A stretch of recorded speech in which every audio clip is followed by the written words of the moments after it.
Boa noite, igreja. É um prazer estarmos juntos aqui mais uma vez reunidos e vamos compartilhar a palavra, né, Guilherme? Estamos aqui nessa noite. Amém. Glória a Deus. Boa noite a você que está nos assistindo. Seja muito bem-vindo e que essa meditação dessa noite seja de grande proveito para todos nós. Que o Espírito Santo possa usar a palavra para nos edificar, para nos transformar, para nos dar entendimento e sabedoria. Em nome de Jesus. Amém? Essa noite nós vamos estar falando um pouco sobre disciplina, posição, sentimentos. Algo que tem, abalado, a gente vê aí com essa pandemia, o distanciamento que houve da igreja, das pessoas da igreja, de congregar.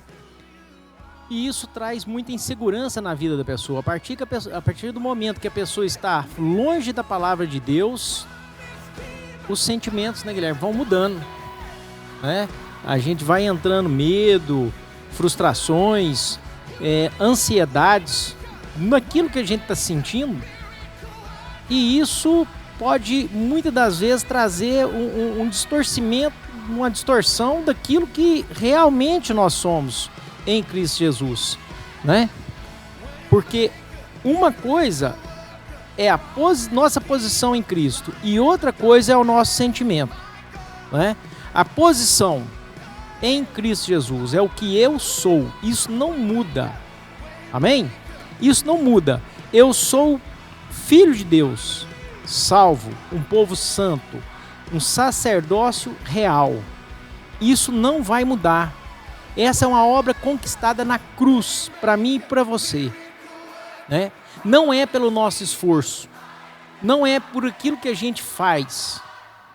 A conquista foi única e exclusivamente do Senhor na cruz. E isso nos trouxe uma justificação, hoje somos justos, né? Justos em Cristo.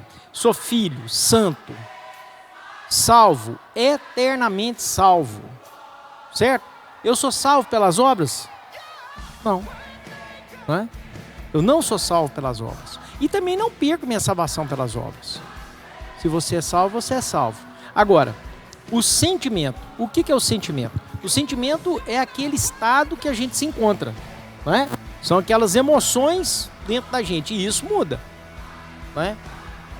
Tem hora que a gente está alegre, tem hora que a gente está triste. Tem hora que a gente é generoso, quer dar as coisas, ajudar, abençoar. Tem hora que a gente só quer pra gente, reter, ganancioso. Tem hora que eu sou ousado, mas na mesma hora eu tô com medo. Isso, o nosso sentimento, o nosso estado, ele muda constantemente, infelizmente é assim. Infelizmente nós pecamos.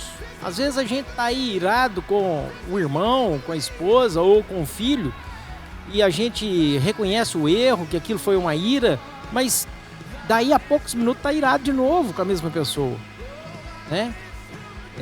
São sentimentos.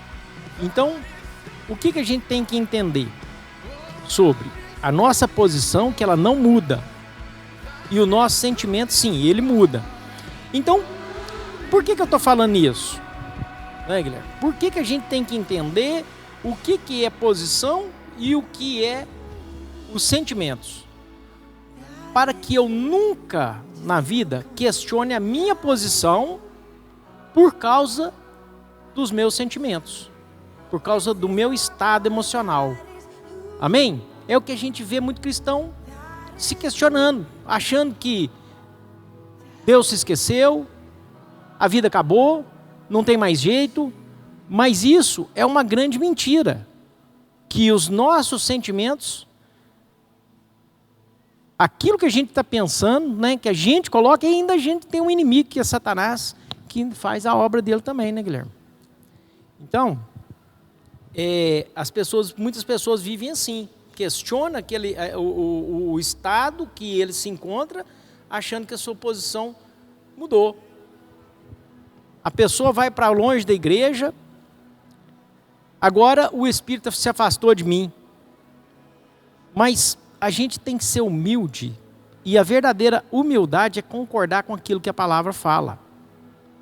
Que mal nenhum nos atinge, independente do que a gente está sentindo, né? Independente do que a gente está passando, independente do problema que nós temos, o mal, ele não vai prevalecer na nossa vida. É porque muitas pessoas começam a sentir algo que elas nem estão vivendo, né? As pessoas começam a sentir o mal que elas nem estão passando e nem estão vivendo, mas se ela não controla os seus sentimentos, se ela não controla eles na palavra de Deus, então ela começa a sair da posição que Deus tem, a sair da posição de filho, né? Preocupações, né? É uma forma de ansiedade que quer nos tirar, né? É a ideia, a preocupação é uma ideia que quer roubar a nossa posição em Cristo Jesus, né? Todo tipo de ansiedade. A Bíblia nos fala de um acontecimento em Números 23, capítulo 20, versículo 20. Capítulo 23, versículo 20 fala sobre uma passagem, quando eles saíram do Egito, o pessoal foi entrar na terra prometida, aí o rei de Moabe, Balaque, vê uma multidão de 3 milhões de judeus entrando no seu país. O que pensou? Ficou desorientado. Esse povo vai acabar, destruir com tudo que eu tenho. 3 milhões de judeus. Imagina, né? Uma nuvem de gafanhoto que vai entrar dentro do meu país e vai devorar tudo, né? E ele ouve dizer em um profeta chamado Balaão. E o cara era o cara. Ele amaldiçoava e estava amaldiçoado mesmo. Ele era um feiticeiro, agoreiro, né? E a palavra fala que ele tinha a sua posição mesmo, que as coisas aconteciam com ele. E ele vai e contrata Balaão, né? Para julgar uma praga em cima do povo de Deus. Capítulo 23, versículo 20, vai assim: eis que recebi ordem para abençoar, e ele, o que ele abençoou, eu não posso revogar. Bom, Balaão não pôde julgar essa praga em cima do povo de Deus. Sabe por quê? Porque Deus já tinha abençoado. Em Efésios 1:3, nosso irmão vai colocar aí para nós. Efésios 3 fala assim: bendito seja o Deus e Pai do nosso Senhor Jesus Cristo, que nos abençoou com todas as sortes de bênçãos espirituais nas regiões celestiais em Cristo. Então, meu irmão, isso não pode ser revogado na minha e na sua vida. É uma aliança divina. Partiu de Deus. Bendito seja Deus e Pai do nosso Senhor Jesus Cristo, que nos abençoou com todas as sortes espirituais nas regiões celestes em Cristo. Isso não pode ser revogado, meu irmão. Aí voltando em Números 23, 21 fala assim: não viu pecado em Jacó,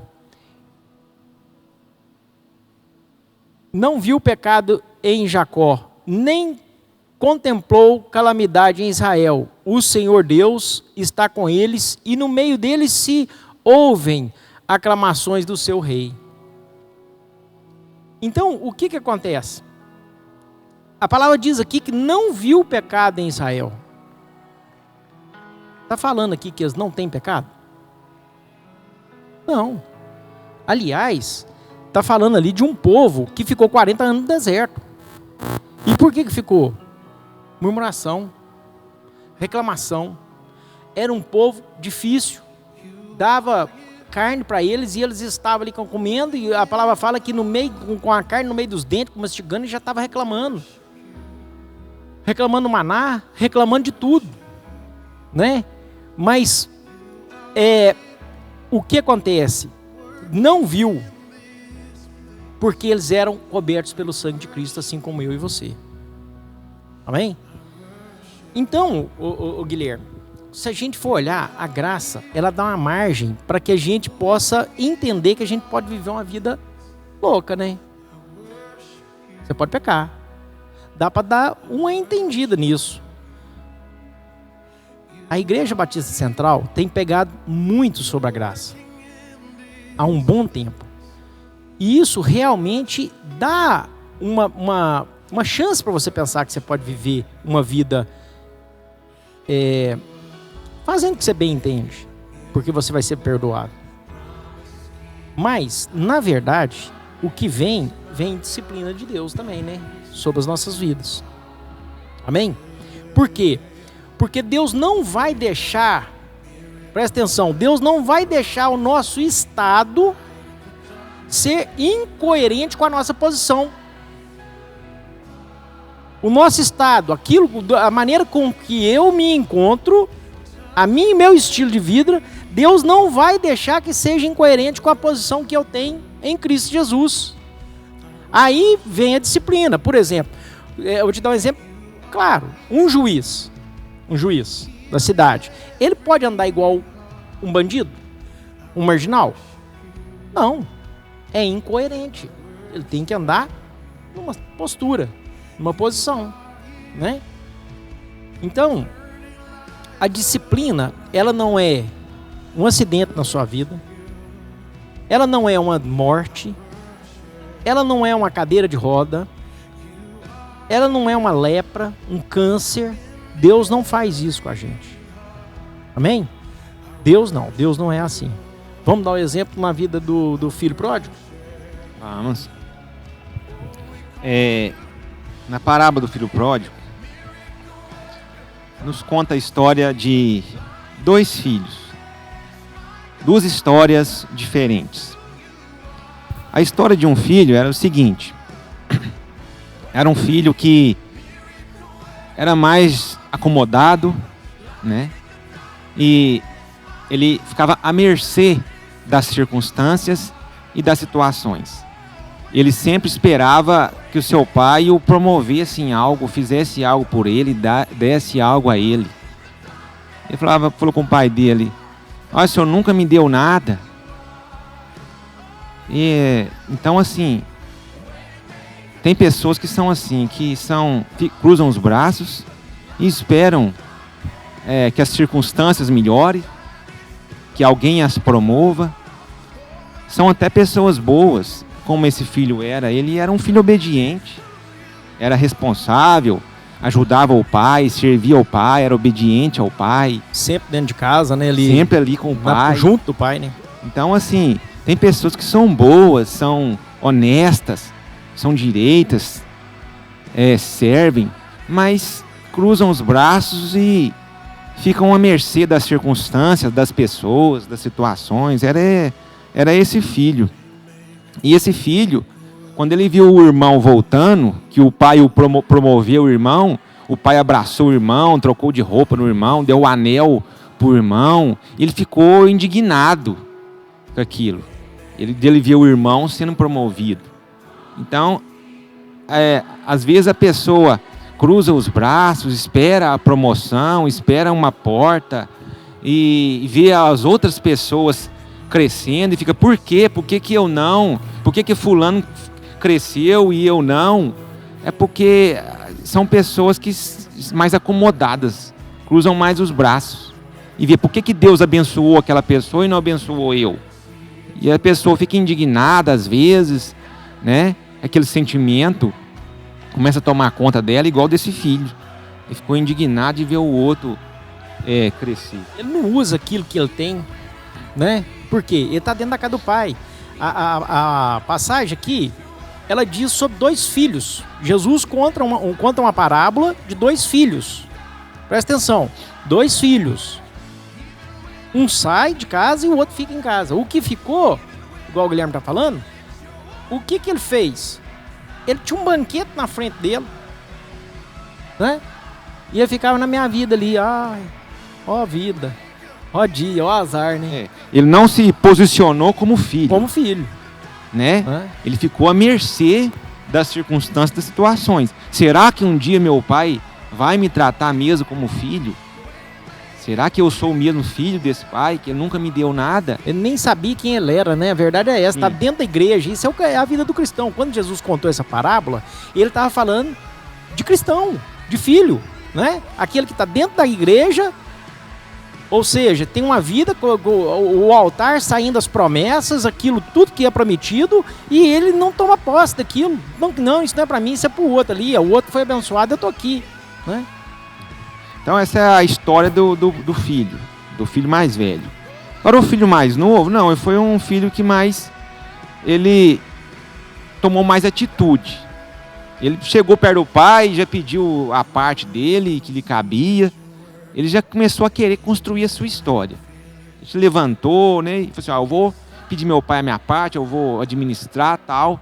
Até aí nenhum problema. Ele podia ter pedido a parte do pai dele para construir a vida dele, administrar o que era dele. Até aí não tinha problema nenhum. Mas o problema foi quando ele quis distanciar do pai. Ele partiu, a Bíblia diz que ele partiu para uma cidade longe. Aí que está o problema. Quando ele quis viver longe do pai. Quando ele começou a viver longe do pai, porque ele tinha, se ele podia permanecer perto do pai, com seus bens, e o pai o ajudando, o pai o orientando e tal, mas não, ele quis ir para longe. Ele partiu para longe, o que aconteceu? Os bens dele foi se acabando, e ele foi se empobrecendo. E é assim que acontece com as pessoas. A pessoa é filho de Deus, é filho do pai. Mas se ela distancia do pai e distancia da casa do pai, o que acontece é isso, é que a pessoa vai se empobrecendo. É uma disciplina, né? Sim, a pessoa vai se empobrecendo. E quando eu falo de vai se empobrecendo, não é dinheiro, que a pessoa vai ficando sem dinheiro, não é isso. Ela vai tendo uma vida pobre, longe do pai. É o que a gente viu nessa pandemia. Pessoas que distanciaram do pai, distanciaram da casa do pai e foram se empobrecendo. Não porque elas perderam o emprego, porque elas deixaram de receber o seu salário, sua aposentadoria, não. Elas começaram a ficar com medo, à mercê, com medo de passar necessidade, mesmo ansiosos, mesmo recebendo o seu salário, seus empregos, elas começaram a ficar com medo, o que vai ser, eu vou passar necessidade. E então a pessoa ela vai se empobrecer, vivendo uma vida pobre, porque ela é filha, mas está longe do pai. Distanciou. E foi o que aconteceu com aquele filho. E o que aconteceu? Aquele filho que quis construir a sua história, pediu seus bens para construir a sua vida, agora estava à mercê das circunstâncias e das pessoas. Porque o porqueiro falou com ela, cuida dos porcos lá, o que eu tenho para você é isso. Você cuida dos porcos lá e que sobrar de comida lá dentro, você come junto com eles. Isso aí também é o seguinte. O versículo 15, né? Fala assim: depois de ter consumido tudo, sobreveio naquele país uma grande fome e começou a passar necessidade. Então foi pedir trabalho aos cidadãos daquela terra e mandou aos seus campos a fim de cuidar de porcos. Ali ele desejava alimentar-se das alfarrobas que os porcos comiam, mas ninguém lhe dava nada. Isso para um judeu é o fim. Um judeu ortodoxo, você não passa nem perto de uma pocilga. O porco é o animal mais imundo que existe e existiu naquela época, por causa das doenças, né? Então, foi o ápice da humilhação na vida dele. Quando ele teve o desejo de comer a comida do porco. E nem isso dava para ele. Né? E a gente vê hoje e pensa assim: Deus está me humilhando. Não. Sim, pensa, vê isso. A humilhação é um caminho de volta para casa. É uma disciplina. Tá entendendo? Por quê? O diabo, ao contrário do que a gente pensa, ele não quer nos humilhar, não. Sabe o que ele quer? Levantar o nosso ego, encher, para que a gente fique orgulhoso, né? Viva uma vida do merecimento. Eu fiz, eu dou conta. Essa é uma das grandes atitudes do diabo. Estratégia do diabo para nos colocar para baixo, mas nos levantando, te enchendo de orgulho, de altivez. Eu consegui, eu trabalhei, eu fiz. Porque se a vida dele tivesse dado certo, igual você falou, como é que ele estaria? Orgulhoso. Eu consegui. Mas a distância de Deus trouxe o que para ele?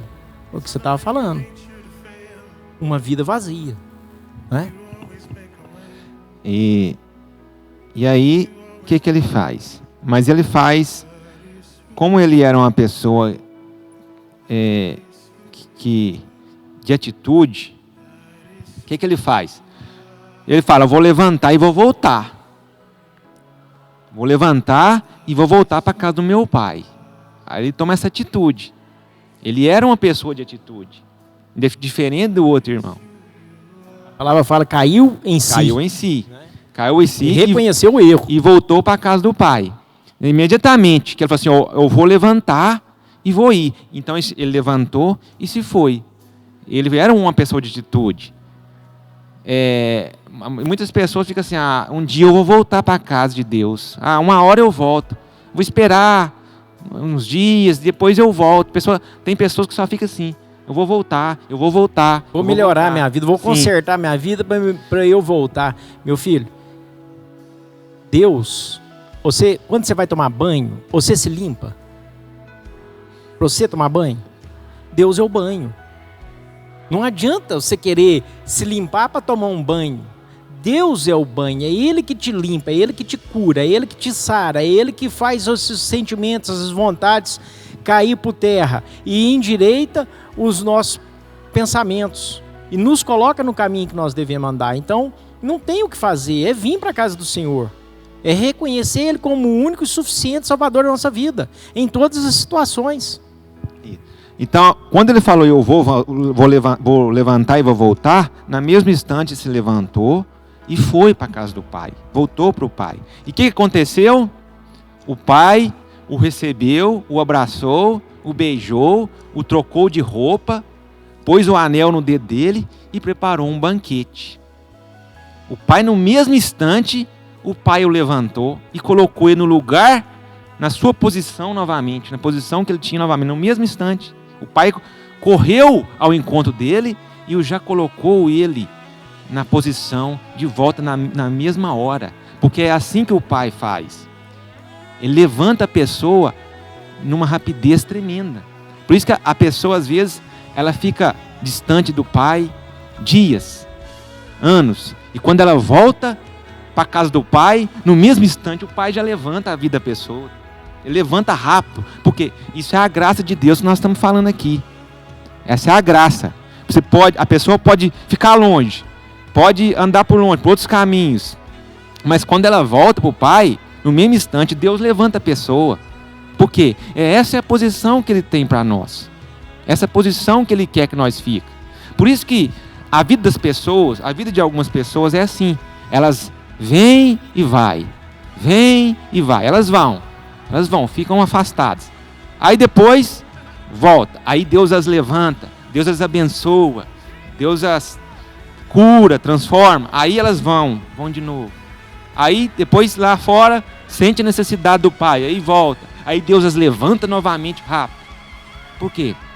A posição que Deus tem para nós é essa. É uma posição de filho. Só que muitos saem muito fácil dessa posição e deixa se torna refém das circunstâncias, refém das situações, refém dos sentimentos. É o que você falou aí, Guilherme, na questão do menino ser um proativo naquilo que ele reconhece, né? Vê e se levanta. Ele fazia as coisas acontecer, né? Isso aí a gente tem que dar um crédito para ele, sim. Então, o que acontece? Porque muitas das vezes é fácil a gente achar vítima, né?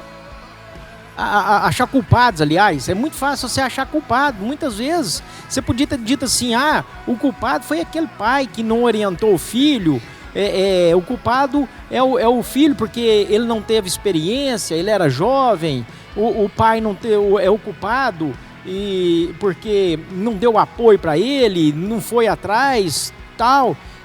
Deus é o culpado, né? É fácil a gente achar o culpado. Mas aquele menino caiu em si. Versículo 18 fala assim: Vou me arrumar, voltar para o meu pai e lhe dizer: pequei contra Deus e diante do Senhor. Esse nível de arrependimento é que é louvável na vida dele. Ele reconheceu que ele pecou. Ele reconheceu que pecou contra o pai e diante de Deus. E ele retornou à casa do pai. Sim, né? Ele voltou para a sua posição, né? Ele foi uma pessoa que ele construiu a sua história. Ele errou no começo, mas todo erro tem um conserto, né? Tudo tem para Deus, não nada que Deus não possa perdoar. Até mesmo os nossos erros, a palavra de Deus fala que todas as coisas cooperam para o bem daqueles que amam a Deus. Até mesmo o seu erro vai cooperar para o seu bem. É uma graça. Vai fazer o quê? É a palavra, não é? O filho chegou, quem correu para ele? O pai. Ele foi andando. Imagina como é que ele estava andando. Triste, cabisbaixo. Como é que eu vou chegar lá? Como é que eu vou enfrentar todos aqueles empregados? Meus familiares, meu irmão. O que eu vou falar para eles? Que eu desperdicei tudo com meretriz, com prostituta, com vinho, com orgias, né? Imagina a situação dele. Não, mas o pai foi até ele. E já mandou ele ser recolocado nessa sua posição. Amém? Amém. Nós já estamos encerrando aqui. Quer acrescentar mais uma coisa, Guilherme? Não. E então, meu irmão, Deus colocou esse estudo no nosso coração. A sua posição não muda. Apesar do que você tem sentido no seu coração, a sua posição não muda. Apesar do estado que você se encontra, às vezes você está debilitado, você está ansioso, deprimido, a sua posição em Cristo Jesus não vai mudar. Amém? Você não pode se deixar ser conduzido pelos seus sentimentos, por aquilo que você está pensando a seu respeito.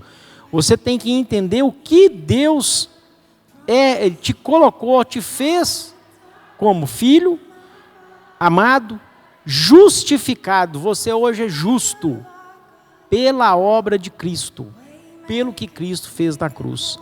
É pela obra da cruz, não é através do nosso merecimento. Nós não merecemos. Amém? Que Deus abençoe, que te dê uma boa noite e que essa palavra esteja guardada no seu coração. Amém? Amém. Deus abençoe, irmãos. Fiquem com Deus e boa noite.